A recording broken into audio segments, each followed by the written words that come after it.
has, of course, been a huge buzz about the startup environment, particularly here in Bengaluru, but of course in India in general. Now, putting some hard figures to that sense of buzz is NASSCOM, and its president, Mr. R Chandrashekhar, joins us now. Now, you've just released that report about what the startup environment is looking like this year. For you, what are the big highlights, the numbers which really you feel would make people say, wow? Well, first and foremost, we are the fastest growing startup ecosystem in the world. So that's the first big wow number. The second thing is that compared to last year, we've moved up from being the fourth largest ecosystem in the world to the third largest. Okay. If all goes well, next year by this time we should be the second largest. All right. So overtaking Israel last year and third only to the US and the UK. Yeah, that's correct. Right. That's correct. So, so that's certainly a big development. We've seen nearly 1,200 startups coming up this year. That's our estimate, which means 3 to 4 of them coming up on a daily basis. Okay. We've seen almost $5 billion. That's the projected figure in terms of investments happening during the current year, which is again a big step up from what was there last year. Okay. So all said and done, the startup ecosystem is really booming. In the country. It's a very young ecosystem.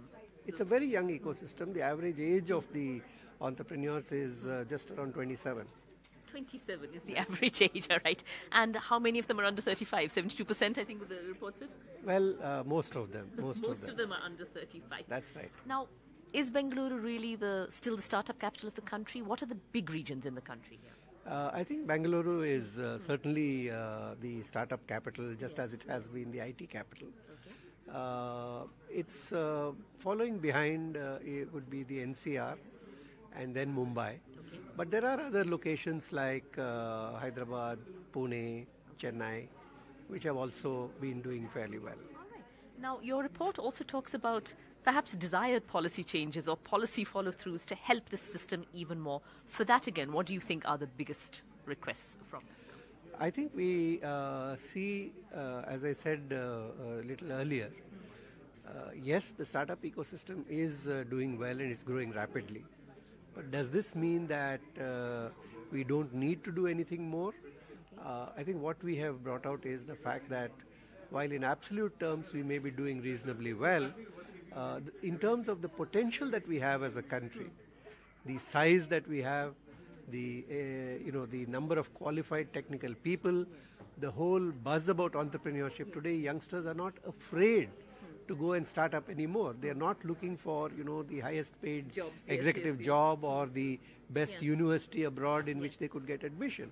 Most of them are fired by this desire to build a startup to make an impact here in the country. That's a good thing, and I think that's the energy which the country really needs to harness for its own growth. And the policy needed for this? So we have brought out that there are at least 10 areas where active action is required by the government to ensure that we really realize our full potential as a country in the area of innovation and technology startups. And we've listed them out. They cover a diverse set of areas, from infrastructure to taxation to enabling investment to rebranding. So a whole lot of different areas which have been listed out elaborately and shared with the government, and we are continue to work closely with the government, and we are hopeful that over the next few months, as the government unveils its policy, that many of these issues would be looked at. Would be looked at, because I think what we have seen in the last couple of years is a somewhat disconcerting trend of a number of companies starting in India, doing reasonably well, and after they've gone to the second stage or third stage, then to relocate to Singapore or the US or somewhere.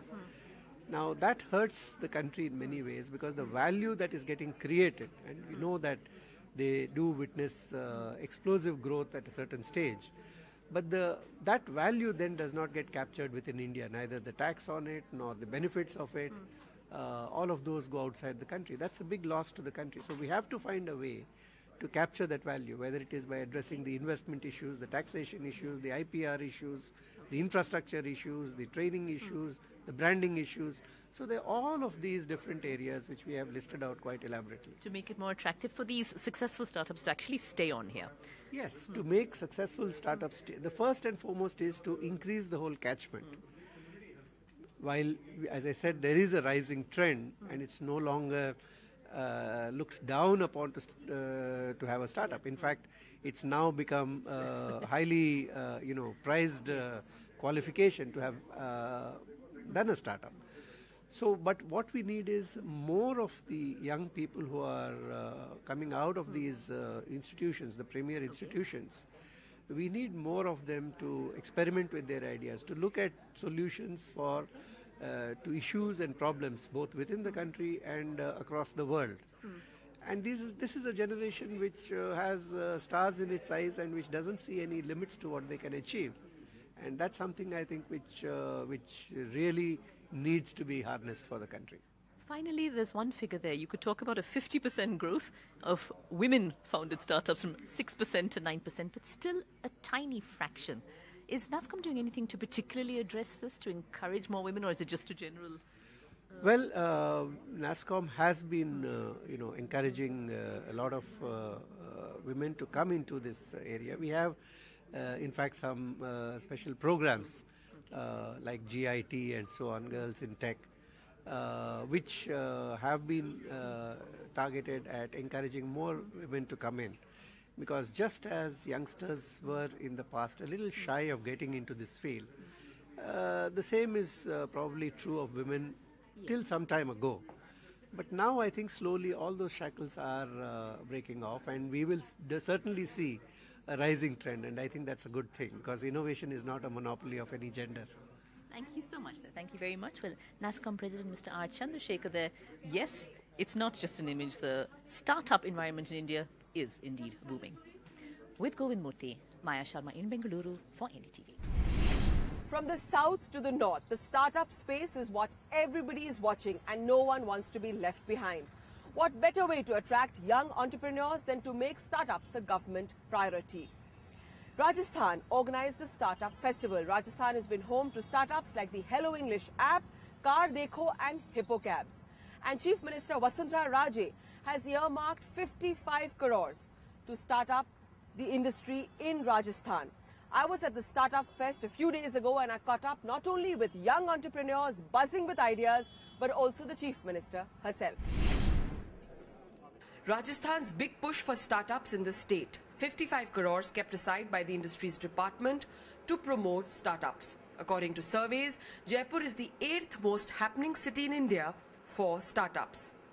Hello English, Google's hottest selling educational app in India, the brainchild of a young Jaipur-based couple, Nishant and Priyanshu Patni, helps learners pick up English in an app that's formatted like a game. Today we have more than 30 lakh individuals who are studying English through the app from 11 different vernacular languages in India.